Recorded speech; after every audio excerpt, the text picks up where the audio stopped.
Un saludo cordial a la audiencia de Radio Voz Andina Internacional aquí en el programa Diálogos Universitarios. Mi nombre es Miriam Lang, yo soy docente del área de Ambiente y Sustentabilidad y estamos hoy con una invitada muy especial. Su nombre es Katy Kunkel.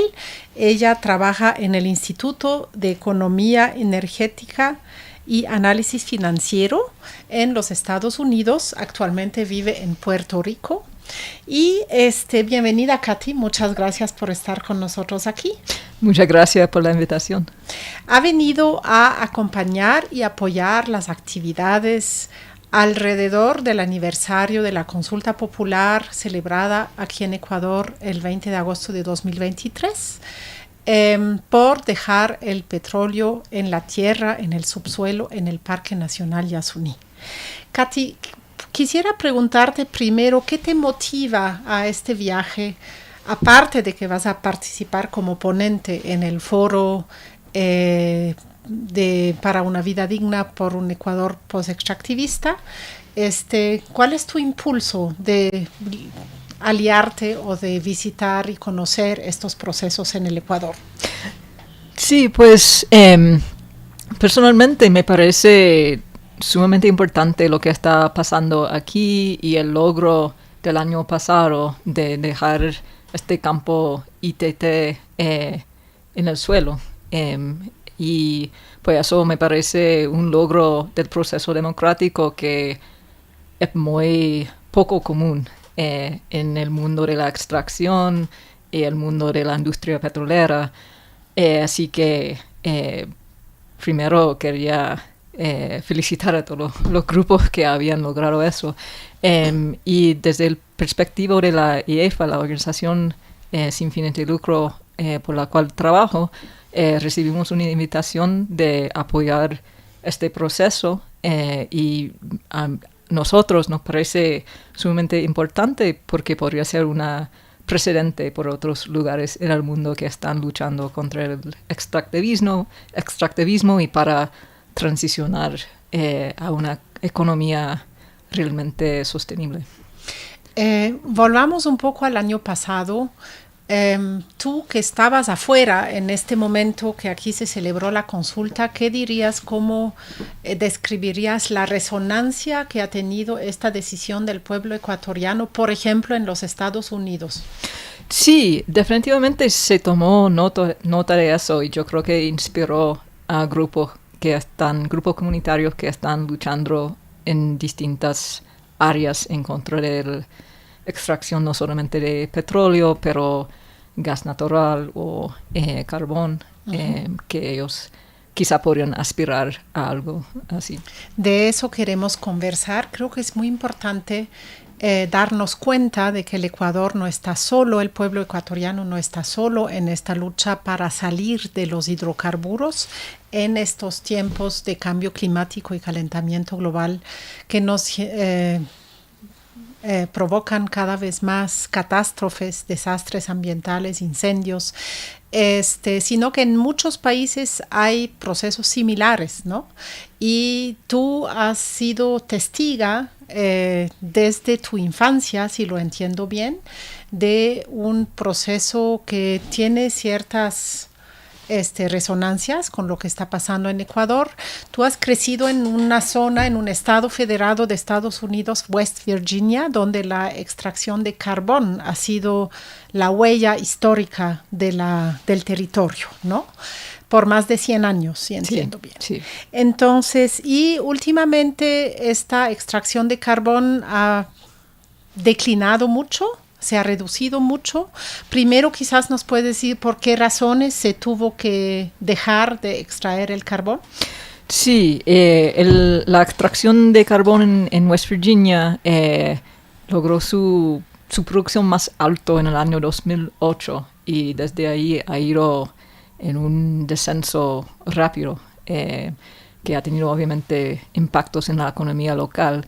Y las razones por las cuales se han ido disminuyendo, primero son que las reservas después de más de 100 años de explotación se están acabando y la tecnología que se necesita para extraer lo poco que queda es más y más costoso y no es rentable, especialmente cuando se disparó la industria de fracking en los Estados Unidos, que no es nada bueno para el ambiente. Estamos hablando de la fractura hidráulica, que es una forma de sacar gas natural o petróleo con muchos químicos y que se llama también energía extrema, ¿no? Sí, sí. Pero resultó, ese tipo de producción de gas natural resultó en que el gas natural era mucho más barato que el carbón y eso contribuyó también a el descenso rápido en la producción de carbón en el estado. ¿Y cuál ha sido el papel de grupos ambientalistas en todo esto? ¿Sí hubo una movilización contra el carbón, contra la contaminación que esto genera y también contra el fracking?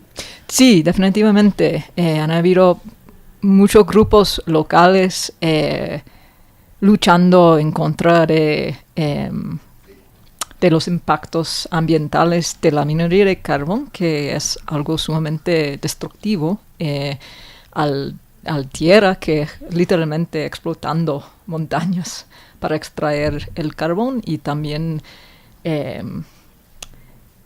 produciendo un montón de contaminación de agua.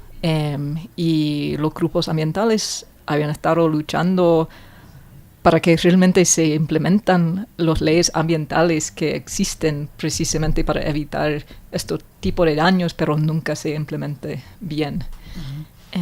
Pero ha sido una lucha muy difícil por el poder que ha tenido la industria de carbón. ¿Y nos puedes narrar cómo se ha ido dando entonces esta salida de la economía del carbón en la zona?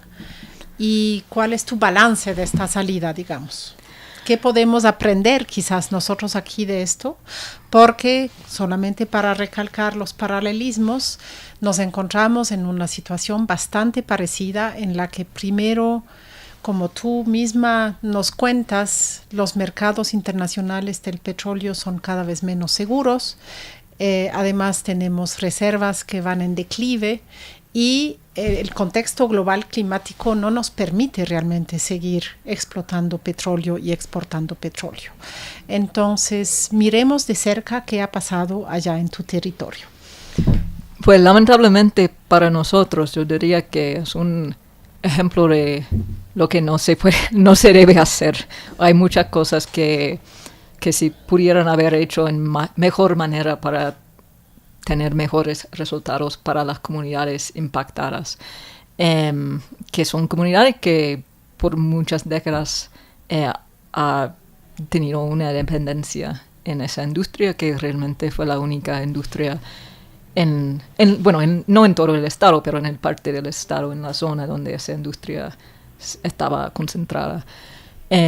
Y pues yo diría que la primera lección es que hay que ser honesta con las comunidades y decir claramente que esta industria no va a volver y no va a volver a crecer, y hay que haber una transición y hay que planificar esto con las comunidades, porque lo que pasó, al contrario, en West Virginia es que algunos intereses políticos, incluido el mismo industria de carbón, crearon una narrativa de que todo eso fue culpa de reglas ambientales y si eliminamos las reglas ambientales, pues la industria va a volver y va a crecer y vamos a tener más carbón y más trabajos para las personas desempleadas.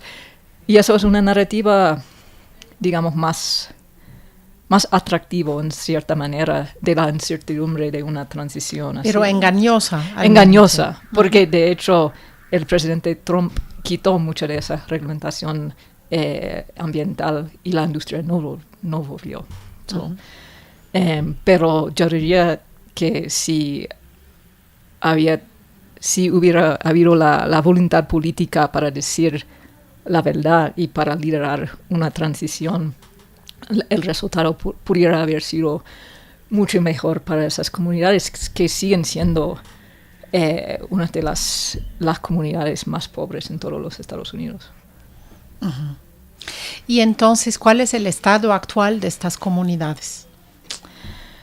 Pues eso quizá me trae a la segunda lección, es que la importancia de limpiar la contaminación y remediar, que es algo que en gran mayoría que no ha pasado en West Virginia. Así que estas comunidades han ido siendo como que despoblados porque las personas que pueden moverse fuera de la zona están haciéndolo, y los que quedan son más de tercera edad, gente que viven de ingreso fijo y otras personas sin los recursos para mudarse, y lamentablemente están viviendo en comunidades en que tienen que comprar el agua porque pues están contaminado el agua por la minería, que no se puede tomar el agua que está en los ríos de la zona. Tienen que ir comprando agua, y las carreteras han sido